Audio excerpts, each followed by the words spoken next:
ಸಾಮಾನ್ಯವಾಗಿ ದಿನ ಒಂದಷ್ಟು ಕೆಲಸಗಳು ಮಾಡ್ತಾ ಇರ್ತೀವಿ.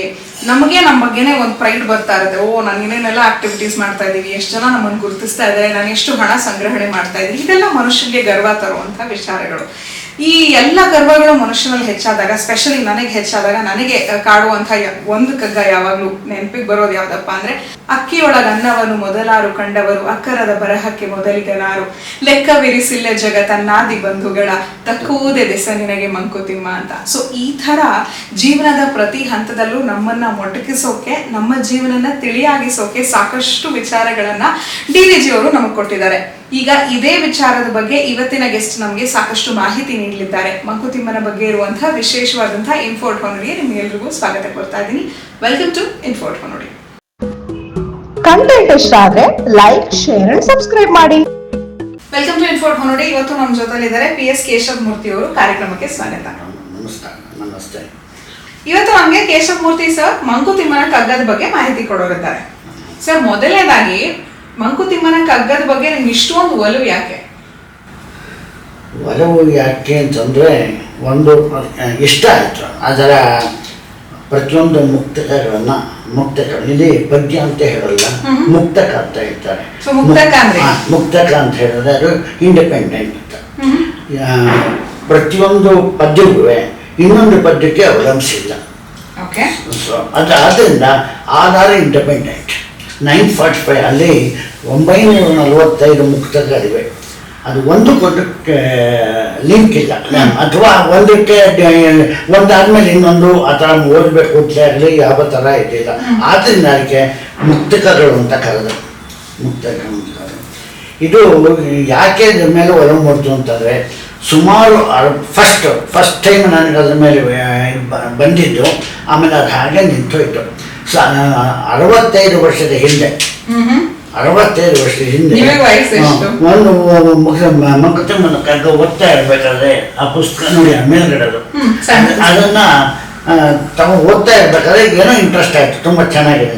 ಆಗ ನಾನು ನಮ್ಮ ನೇಟಿವ್ ಪ್ಲೇಸ್ ಹೋಗಿದ್ದಾಗ ಆ ಒಂದು ಪುಸ್ತಕನ ತಗೊಂಡೋಗಿ ನಾನು ಓದಿದ ಸ್ಕೂಲಿಗೆ ಆ ಮೇಸ್ಟ್ರಿಗೆ ಪ್ರಿನ್ಸಿಪಾಲ್ ಕೊಟ್ಟೆ. ಇದು ನಮ್ಮ ಮಕ್ಕಳಿಗೆ ಹೇಳಿ ಅಂತ ಅಂದ್ಬಿಟ್ಟು ಕೊಟ್ಟೆ. ಅದು ನನಗೆ 17 ವರ್ಷ. ಆವಾಗ ಪ್ರಿನ್ಸಿಪಾಲ್ ಕೊಟ್ಬಿಟ್ಟು ಮಕ್ಕಳಿಗೆ ಇದೆಲ್ಲ ಹೇಳಿ ತುಂಬ ಚೆನ್ನಾಗಿದೆ ಹಾಗೆ ಅಂತ ಹೇಳಿದೆ.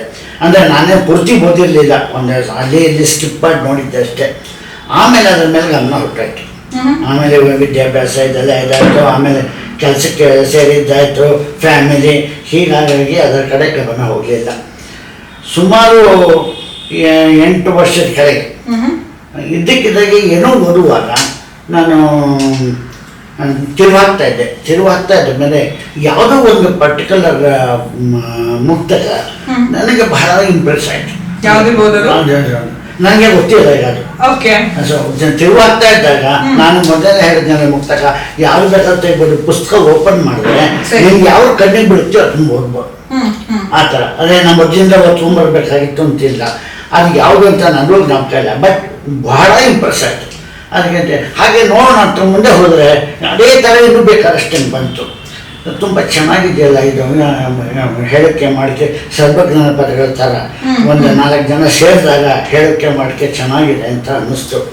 ಹಾಗೆ ಅನ್ನಿಸ್ಕೊಂಡು ಹೋದಾಗ ಆ ರೀತಿ ಎಷ್ಟು ಇರ್ಬೋದು ಅಂತ ನನಗೆ ಇಂಟ್ರೆಸ್ಟಿಂಗ್ ಆಗಿರೋದು ಇರ್ಬೋದು ಅಂತ ಮನಸ್ಸಿಗೆ ಬಂದಾಗ ಸಾಮಾನ್ಯ ನಮ್ಮಲ್ಲಿ ಹೇಳ್ತಾರೆ ಯಾವುದಕ್ಕೂ ಒಂದು ಟೈಮ್ ಬರಬೇಕು ಅಂತ ಹೇಳ್ತಾರೆ. ಹಾಗೆ ನನಗೂ ಅದು ಟೈಮ್ ಬಂದಿದ್ದು.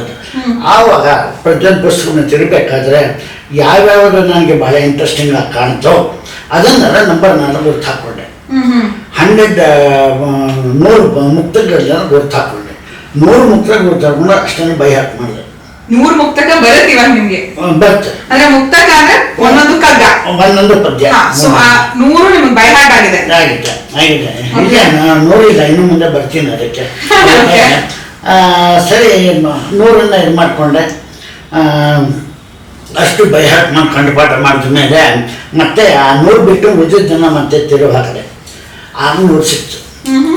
ಸೊ ಹೀಗೆ ಆ ಪುಸ್ತಕವನ್ನು ಒಂದು 8-10 ಸರಿ ತಿರುವು ಹಾಕಿರ್ಬೋದು ಮೊದಲಿಂದ ಕಡೆ ತನಕ. ಹಾಗಾಗಿ 500 ಮುಕ್ತಗಳನ್ನ ನೋಟ್ ಮಾಡಿಕೊಂಡೆ. 500 ನಂಬರ್ಗಳು, 500 ನಂಬರ್ನ ಬೈ ಹಾಕಿಕೊಂಡೆ. 500 ಮಾಡಿದೆ. ಯಾವ ವಯಸ್ಸಿನಲ್ಲಿ ಇರುವ 500 ಮುಕ್ತಕ ಈಗ ಒಂದು 10 ವರ್ಷ ಒಂದು 70 ಇರ್ಬೋದು. 70ನೇ ವಯಸ್ಸಿನಲ್ಲಿ 500 ಕಗ್ಗಗಳನ್ನ ಬೈಹಾಟ್ ಮಾಡಿದ್ದಾರೆ. ಓಕೆ, ಸರಿ. ಅದು ಮಾಡಿದ್ಮೇಲೆ ಏನಾಯ್ತು, ನಾನು ನಾನೇ ಬೈಹಾಟ್ ಮಾಡ್ಕೊಂಡು ಇಟ್ಕೊಂಡ್ರೆ ಏನು ಬಂದು ಪ್ರಯೋಜನ ಅಂತ. ಹೀಗೆ 4-6 ಜನ ಸೇರಿದಾಗ ನಮ್ಮಲ್ಲಿ ಸ್ವಲ್ಪ ರಿಲೇಷನ್ಸ್ ಬಳಗ ಜಾಸ್ತಿ, ಏನಾದ್ರು ಫಂಕ್ಷನ್ಸ್ ಆಗ್ತಾ ಇರುತ್ತೆ. ಅಲ್ಲಿ ಹೋದಾಗ ಮಾಡಿದಾಗ ಒಂದೊಂದು ಸುಮ್ಮನೆ ಹೀಗೆ ಹೇಳಿದ್ರು, ಹೇಳಿದ್ರೆ ಇದೇ ಇಷ್ಟು ಹಂಗೆ ತುಂಬ ಚೆನ್ನಾಗಿದೆ ಅಂತ ಹೇಳೋರು. ಹೀಗೆ ನನಗೆ ಸ್ಫೂರ್ತಿ ಬಂತು. ಆಮೇಲೆ ಒಂದ್ಸತಿ ಇದ್ದಕ್ಕಿದ್ದಾಗೆ ಒಂದು ಫೇಸ್ಬುಕ್ನಲ್ಲಿ ಒಂದು ದಿನಕ್ಕೊಂದು ಕಗ್ಗ ಅನ್ನೋ ಟೈಟಲ್ನಲ್ಲಿ ಶೀರ್ಷಿಕೆನಲ್ಲಿ ಒಂದೊಂದು ಪದ್ಯ ಹಾಕ್ತಾ ಬಂದೆ ನೀವು. ನಾನು ಫೇಸ್ಬುಕ್ನಲ್ಲಿ. ಆಗ ಕೆಲವರು ನಮ್ಮ ರಿಲೇಟಿವ್ಸನ್ನೇ ನೀವು ಬರೀ ಪದ್ಯ ಹಾಕ್ಬಿಟ್ರೆ ನಮ್ಗೆ ಅರ್ಥ ಆಗಲ್ಲ, ನಮಗೆ ವ್ಯಾಖ್ಯಾನ ಬೇಕು ಅಂತಂದ್ರು. ಹಾಗಾಗಿ ಆಮೇಲೆ ನನಗೆ ಅಂಥ ಭಾಷೆ ನನಗೆ ಇಲ್ಲ, ಕನ್ನಡದಲ್ಲಿ ಪ್ರೊಫಿಷನ್ಸಿ ಏನಿಲ್ಲ. ಸೊ ಆದ್ದರಿಂದ ನಾನು ಸ್ವಲ್ಪ ಹಿಂದೆ ತೊಳೆದೆ. ಯಾಕೆ ಬರಿಬೇಕಾದ್ರೆ ಹೇಳುವಾಗ ಏನು ಬೇಕಾದ್ರೆ ಹೇಳ್ಬಿಟ್ರೆ ಸಾರಿ ಅಂತ ಹೇಳ್ಬಿಡ್ಬೋದು. ಬರೆಯುವಾಗ ಹಾಗೆ ಮಾಡೋಕ್ಕಾಗಲ್ಲ. ಒಂದ್ಸರಿ ಬರೆದ ಮೇಲೆ ಅದು ರೆಕಾರ್ಡ್ ಆಗ್ಬಿಡುತ್ತೆ. ಸರಿ ಅಂತಂದ್ಬಿಟ್ಟು ಆ ಪ್ರೆಷರ್ ನನ್ನ ಮೇಲೆ ಬಂತು. ಆವಾಗ ನೋಡೋಣ ಅಂತ ಪ್ರಯತ್ನ ಪಡೋಣ ಅಂತ ಒಂದು 2 ಇದಕ್ಕೆ ಮುಕ್ತಕ್ಕೆ ಬರೆದೆ. ಆಗ ನನಗೆ ವ್ಯಾಖ್ಯಾನ ಬರೆಯೋದಕ್ಕೆ ಸ್ವಲ್ಪ ಸ್ಫೂರ್ತಿ ಸಿಕ್ಕಿದ್ದು ಚಿನ್ಮಯ ಮಿಷನ್ ಬ್ರಹ್ಮಾನಂದಜಿಯವರಿಂದ. ಅವರು ಪ್ರತಿಯೊಂದು ಪ್ರವಚನದಲ್ಲೂ ಸಹ ಅವರ ಸಬ್ಜೆಕ್ಟ್ ಮೇನ್ ಸಬ್ಜೆಕ್ಟ್ ಭಗವದ್ಗೀತೆ ಆದರೂ ಸಹ ಅವರು ಸಾಕಷ್ಟು ಕಗ್ಗಗಳನ್ನೆಲ್ಲ ಹೇಳ್ತಾಯಿದ್ರು, ಅದಕ್ಕೆ ವಿವರಣೆಯನ್ನು ಕೊಡ್ತಾಯಿದ್ರು. ಅದು ಬಹಳ ಮನಸ್ಸಿಗೆ ನಾಟ್ತಾ ಇತ್ತು. ಅದರಲ್ಲಿ ಒಂದು ಇದು ಕಗ್ಗ ಅವರು ಹೇಳಿದ್ದು ಅದನ್ನು ನನ್ನ ಮನಸ್ಸಿಗೆ ನಾಟಿದ್ದು. ಅದರಿಂದ ನನಗೆ ಸ್ವಲ್ಪ ಎನ್ಕರೇಜ್ಮೆಂಟ್ ಸಿಕ್ಕಿದ್ದು. ಮುಂದೇನು ಮತ್ತೇನು ಇಂದಿಗ ಮಾತೇಕೆ, ಸಂದರ್ಭಗಳು ಬರಲಿ ಬಂಧಗಳ ಚಿಂತೆ, ಹೊಂದಿಸುವ ನಾಡು ನಿನ್ನಾಡಲ್ಲ ಬೇರೆ ಏನು, ಹಿಂದಿನ ಬದುಕು ಮಕ್ಕೋಟಿನ ಅಂತ ಅದನ್ನು ಎಕ್ಸ್ಪ್ಲೇನ್ ಮಾಡಕ್ಕೆ ಕೊಟ್ಟರು. ಯಾಕೆ ಯಾವುದೋ ಕಾಲಕ್ಕೆ ಇನ್ಯಾವಾಗಲೋ ಆಗಬೇಕಾದಕ್ಕೆ ಇವಾಗಿಂದ ತಲೆ ಕೆಡಿಸ್ಕೊತಾ ಇದೆಯಾ? ಆ ಸಮಯ ಬಂದಾಗ ಭಗವಂತನೇ ಅದಕ್ಕೆ ಒಂದು ದಾರಿ ತೋರಿಸ್ತಾನೆ. ಹೊಂದಿಸುವ ನಾಡು ನಿನ್ನ ನಾಡಲ್ಲ ಬೇರೆ ಏನು, ಒಬ್ಬ ಇರ್ತಾನೆ, ನಿನ್ನ ನಾಡಲ್ಲ ಯಜಮಾನ ಇರ್ತಾನೆ, ಒಬ್ಬ ಎಲ್ಲರಿಗೂ ಯಜಮಾನ. ಅವನು ಪ್ರತಿಯೊಂದು ಸಮಸ್ಯೆಗೂ ಆ ಸಮಯಕ್ಕೆ ಬಂದಾಗ ಅದಕ್ಕೆ ಪರಿಹಾರವನ್ನು ಅವನು ಕೊಡ್ತಾನೆ. ಇವತ್ತಿನ ಬದುಕೋದನ್ನು ನೋಡು, ಆವತ್ತಿನ ಇದಕ್ಕೆ ಮುಂದೆ ಆಗಬೇಕಾದ್ದಕ್ಕೆ ಯೋಚನೆ ಮಾಡಿಕೊಂಡು ಇವತ್ತಿನ ಆನಂದವನ್ನು ಕಳ್ಕೋಬೇಡ ಅಂತ ಇದರ ಸಂಕ್ಷಿಪ್ತ ತಾತ್ಪರ್ಯ. ಸೊ ಹೀಗಾಗಿ ನಾನು ಆಮೇಲೆ ಮುಕ್ತಗಳನ್ನು ಓದ್ಕೊಂಡು ಯಾವ್ಯಾವಕ್ಕೆ ವ್ಯಾಖ್ಯಾನ ಬರಿಬೋದು ಹಾಗೆ ಅಂದ್ಕೊಂಡು ಅದನ್ನು ಇದು ಮಾಡಿಕೊಂಡು ಹೋದೆ. ಅದರಲ್ಲೇ ಈ ಕಗ್ಗ ಪುಸ್ತಕದಲ್ಲೇ ಕೆಲವು ಬ್ರೀಫಾಗಿ ಕೊಟ್ಟಿದ್ದಾರೆ, ಅದರ ಸಹಾಯನೂ ತಗೊಂಡೆ. ಅದನ್ನು ನಾನು ಅಂದಾಜು ಮಾಡ್ಕೊಂಡು ಹೋದೆ. ಹೀಗಾಗಿ ನಾನು ವ್ಯಾಖ್ಯಾನ ಬರೋಕ್ಕೆ ಶುರು ಮಾಡಿ ಕಡೆಗೆ 1945 ಮುಗಿಸ್ದೆ. ಅದೇ ಒಂದು ಸಾಧನೆ ಅಷ್ಟೇ ಹೇಳ್ಬೋದು. ಅದನ್ನು ಬಳಗಗಳು ಮಾಡ್ಕೊಂಡಿದ್ದೆ. 3 ವರ್ಷ ದಿನಕ್ಕೊಂದು ಕಗ್ಗ ಶೀರ್ಷಿಕೆಯಲ್ಲಿ ಪ್ರತಿ ಜನ ಒಂದೊಂದು ಹಾಕ್ತಾಯಿದ್ದೆ. ಸೊ 3 ವರ್ಷ ಹಾಕಿದ್ರೆ ಬಹಳ ಜನಗಳಿಂದ ಸುಮಾರು 200 ಜನ ಮೆಂಬರ್ಸ್ ಸದಸ್ಯರಿದ್ದರು. ಭಾಳ ಅಪ್ರಿಷಿಯೇಟ್ ಮಾಡಿದ್ರು. ಎಲ್ಲ ಈಗ ಮುಗಿದೋಗಿದೆ, ಕಗ್ಗ ಮುಗಿದೋಯ್ತು, ಈಗ ನಮಗೆ ಬೇಜಾರು ಅನ್ನೋಷ್ಟು ಮಟ್ಟಿಗೆ ಅವರ ತಲೆಗೆ ಹೋಗಿದೆ, ಅವರ ಮನಸ್ಸಲ್ಲಿ ಬಂದಿದೆ ಅಷ್ಟಂತೂ ಹೇಳ್ಬೋದು. 1943ರಲ್ಲಿ ಕಗ್ಗ ಪಬ್ಲಿಷ್ ಆಗಿದ್ದು. ಹೌದು. ಇವತ್ತಿಗೆ 80 ವರ್ಷ ದಾಟಿದೆ. ಸೊ ಇವತ್ತಿಗೂ ನಾವು ವಾಪಸ್ ಹೋಗಿ ಮಂಕುತಿಮ್ಮನ ಕಗ್ಗ ಓದ್ಬೇಕು ಅಂತ ನಿಮ್ಗೆ ಯಾಕೆ ಅನ್ಸುತ್ತೆ? ಅದು ಆವತ್ತವ್ರು ಹೇಳಿದ್ದು 1943ನಲ್ಲಿ ಹೇಳಿದ್ದು ಇವತ್ತು ಪ್ರಸ್ತುತ. ಇವತ್ತು ಪ್ರಸ್ತುತ ನಾನು ಹೇಳಿದಲ್ಲ, ಎಡವು ತೊಡಗೆ ಬಿಡಿಸುಂಬತಿಗೆ ಆನಂದಿತ ಅಂತ. ಆವತ್ತು ಅದೇ ಥರ ಹೇಳ್ತಾ ಇದ್ರು, ನಿನಗೆ ಸಮಸ್ಯೆ ಬಂದರೆ ನಿನ್ನ ಕೈಲಿ ಆದಷ್ಟು ಮಾಡು, ಕೈಗೆ ಎಷ್ಟಾಗುತ್ತೆ ಅಷ್ಟು ಮಾಡು, ಮಿಕ್ಕಿದ ದಿನ ಭಗವಂತನ ಬಿಡು. ಹಾಗೆ ಆದರೆ ಮನಸ್ಸಿನ ಶಾಂತಿಯನ್ನು ಮಾತ್ರ ಕಳ್ಕೋಬೇಡ. ಸಮಸ್ಯೆ ಇದೆ ಅಂದ್ಕೊಂಡು ಮನಸ್ಸಿನಲ್ಲಿ ಮನೆ ಜಗಳ ಆಡೋದು, ನೆಮ್ಮದಿ ಕಳ್ಕೊಳ್ಳೋದು ಅದನ್ನು ಮಾತ್ರ ಬೇಡ. ಅವರು ಪ್ರತಿಯೊಂದು ಮೆಜಾರಿಟಿ ಆಫ್ ಕಗ್ಗದಲ್ಲಿ ಅವರು ಹೇಳ್ತಾರೆ ಮನಸ್ಸಿನ ಶಾಂತಿ ನೆಮ್ಮದಿಗೆ ಬಹಳ ಒತ್ತು ಕೊಡ್ತಾರೆ, ಅದನ್ನು ಮಾತ್ರ ಕಳ್ಕೊಬಾರ್ದು ಅಂತ ಅಂದ್ಬಿಟ್ಟು ಹೇಳ್ತಾರೆ. ಅದು ಮೇನ್ ಇದು. ಆದ್ದರಿಂದ ಯಾವ ಕಾವ್ಯವನ್ನೇ ಓದರೂ ಸಹ ಅದು ಇವತ್ತು ಪ್ರಸ್ತುತ ಇದೆ. ಇದು ಹಳೇದು, ಇವತ್ತು ಇದನ್ನು ನೋಡಬೇಕಾದ ಅಗತ್ಯ ಇಲ್ಲ ಅಂತ ಹೇಳ್ತಾರೆ. ಸೊ ಈಗ 945 ಹ್ಮ್. ಕವಿತೆಗಳನ್ನ ಬರೆದಿದ್ದಾರೆ ಕಗ್ಗದ. ಅಷ್ಟು ಓದ್ಲಿಕ್ಕೆ ಬಹುಶಃ ಇವತ್ತಿನ ಜನರಿಗೆ ಕಷ್ಟ ಆಗ್ಬೋದು, ಅಷ್ಟನ್ನ ಅರ್ಥ ಮಾಡ್ಕೊಳ್ಳೋದಕ್ಕೆ ಕಷ್ಟ ಆಗ್ಬೋದು. ಸೊ ನಾನೊಂದು ಬೆರಳಿಗೆ ಅಷ್ಟು ಒಂದಷ್ಟನ್ನ ಜೀವನದಲ್ಲಿ ಅಳವಡಿಸ್ಕೋತೀನಿ ಅಂತ ಹೇಳೋದಾದ್ರೆ ನೀವು ಯಾವ ಕಗ್ಗನ ಇದು ಇಂಪಾರ್ಟೆಂಟ್, ಕಡೆ ಪಕ್ಷ ಇದನ್ನಾದ್ರೂ ಓದಿ, ಇದನ್ನಾದ್ರೂ ಅರ್ಥ ಮಾಡ್ಕೊಂಡು ಜೀವನದಲ್ಲಿ ಅಳವಡಿಸ್ಕೊಡಿ ಅಂತ ಹೇಳ್ಬೋದಾಯ್ತು ಅಂದ್ರೆ ನೀವು ಯಾವ್ದನ್ನ ನೇಮ್ ಮಾಡ್ಬೋದು? ಬೇಕಾದಷ್ಟೇ ಅದರಲ್ಲಿ ಒಂದು ಹೇಳ್ತೀನಿ ನೋಡಿ, ಅದು ಎಷ್ಟು ಇದೆ ನಮ್ಮಲ್ಲಿ ಸಾಮಾನ್ಯವಾಗಿ ಏನಾದರೂ ಒಂದು ಮನೆ ಸಮಸ್ಯೆಗಳಲ್ಲಿ ಅಥವಾ ಈ ಸಮಾಜದ ಸಮಸ್ಯೆಗಳಲ್ಲಿ ಮಾತಾಡುವಾಗ ಮಾಡುವಾಗ ಅಥವಾ ಒಬ್ಬ ವ್ಯಕ್ತಿಯನ್ನು ಇದು ಮಾಡಿಕೊಂಡಾಗ ಅವನು ಬಿಡಪ್ಪ ಅವನು ರಾಕ್ಷಸ ರಾವಣ ಹಾಗೆ ಅಂತ ಹೇಳ್ತೀವಿ, ಅವನಿಗೆ ಸತ್ಯದ ಅರ್ಥನೇ ಅಂತ ಹೇಳ್ತೀವಿ, ಇನ್ನೊಬ್ಬ ಅವನು ಪುಣ್ಯಾತ್ಮಕನೇ ಅವನಿಗೆ ಸ್ವರ್ಗನೇ ಅಂತ ಹೇಳ್ತೀವಿ. ಈಗ ನರಕ ಇದೆಯೋ ಸ್ವರ್ಗ ಇದೆಯೋ ಯಾರು ನೋಡಿಲ್ಲ. ಅದಕ್ಕೆ ನೀವು ಇದ್ರ ಬಗ್ಗೆ ಎಲ್ಲ ಚರ್ಚೆ ಮಾಡಬೇಡಿ, ಸುಮ್ಮನೆ ನಿಮ್ಮ ಬದುಕನ್ನು ನಡೆಸೋದು ನೋಡಿ ಅಂತ ಅಂದ್ಬಿಟ್ಟು ಡಿ ಬೇಜವರು ಹೇಳಿದರು. ಮರಣದ ಮುಂದೇನು, ಪ್ರೇತವೋ ಭೂತವೋ ಪರಲೋಕವೋ ಪುನರ್ಜನ್ಮವೋ ಅದೇನು, ತಿರುಗಿ ಬಂದವರಿಲ್ಲ ವರದಿ ತಂದವರಿಲ್ಲ, ಧರೆಯ ಭಾಗಾದರೆ ನೇಮಕೊಟ್ಟಿದ್ದು ಅಂತ. ಅಂದರೆ ಇವತ್ತವರೆಗೂ ಸತ್ತವ್ರು ಯಾರು ಬಂದಿಲ್ಲ, ರಿಪೋರ್ಟ್ ತಂದಿಲ್ಲ, ಏನೂ ಮಾಡಿಲ್ಲ. ನಾವು ಮಾತ್ರ ಅಯ್ಯೋ ನಾನು ಸ್ವರ್ಗಕ್ಕೆ ಹೋಗ್ತೀನಿ, ಅಕ್ಕಕ್ಕೆ ಹೋಗ್ತೀನಿ, ಅಲ್ಲಿ ಹೋಗ್ತೀನಿ, ಏಕಾದಶಿ ಮಾಡಿದ್ರೆ ನಾರಾಯಣ ಸೀದಾ ವೈಕುಂಠ ಕರ್ಕೊಂಡು ಹೋಗ್ತಾನೆ, ಇದೆಲ್ಲ ನಾವು ಅದು ಏನು ಅಂತಂದರೆ ನಮಗೆ ಎಜುಕೇಟ್ ಮಾಡ್ತಾ ಇದ್ದಾರೆ ಅವರು. ಅದರಲ್ಲಿ ನಿನ್ನ ಭ್ರಮೆಯಿಂದ ಈಚೆಬ್ಬ, ಅದೆಲ್ಲ ಸ್ವರ್ಗವೂ ಇಲ್ಲ ನರಕವೂ ಇಲ್ಲ. ನಾವು ಇವತ್ತು 2 ಹೊತ್ತು 3 ಹೊತ್ತು ತಿನ್ಕೊಂಡು ಮೈ ತುಂಬ ಬಟ್ಟೆ ಹಾಕ್ಕೊಂಡು ಮನೆ ಇಟ್ಕೊಂಡು ಕಾರು ಓಡಾಡ್ಕೊಂಡು ಅದು ಇದು ಮಾಡ್ಕೊಂಡಿದ್ದೆ, ಇದೆ ಸ್ವರ್ಗ. ಇದಲ್ಲದೆ ಸ್ವರ್ಗ. ನರಕ ಅಂದರೆ ಬೀದಿನಲ್ಲಿ ಅಂಥ ಜನಗಳನ್ನ ನಾವು ನೋಡ್ಬೋದು, ಅದೇ ನರಕ. ಇದಕ್ಕೋಸ್ಕರ ಸ್ವರ್ಗ ಅಂತ ಒಂದು ಸಪ್ರೇಟ್ ಜಾಗ ಕರ್ಕೊಂಡು ಹೋಗಲ್ಲ, ನರಕ ಅಂತ ಕರ್ಕೊಂಡು ಹೋಗಲ್ಲ. ಇದನ್ನು ಅವರು ನಮಗೆ ಮಂದಾಟ ಮಾಡಿಸ್ತಾರೆ. 1943 ಮಾಡಿಸಿದ್ರು, ಇವತ್ತಿಗೂ ಅದು ಪ್ರಸ್ತುತ ಅಪ್ಲೈ ಆಗುತ್ತೆ.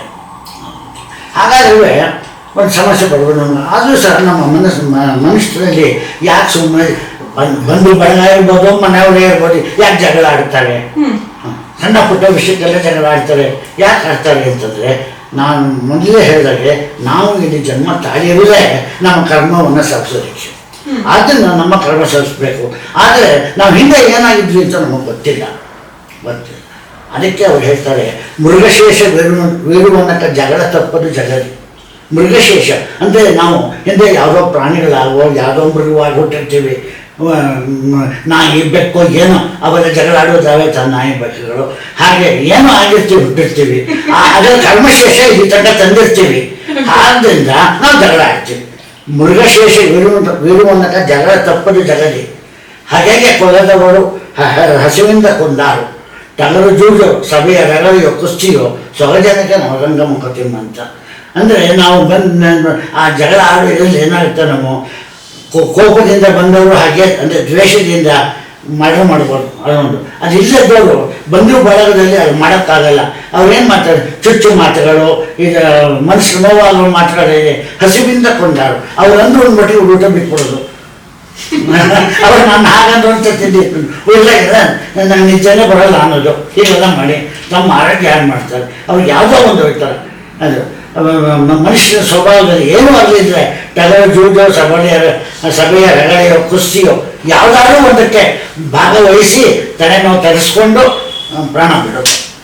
ಸೊ ಇದೆಲ್ಲ ನಮ್ಮ ಕರ್ಮದ ಅವತಾರಗಳು. ನೆಕ್ಸ್ಟ್ ಇದಕ್ಕೆ ನಮ್ಮ ಕರ್ಮದ ಇದಕ್ಕೆ ಏನು ಅಂತ, ನಮ್ಮ ಕರ್ಮದ ನಾವೇ ಅನುಭವಿಸ್ಬೇಕು ಅನ್ನೋದಕ್ಕೆ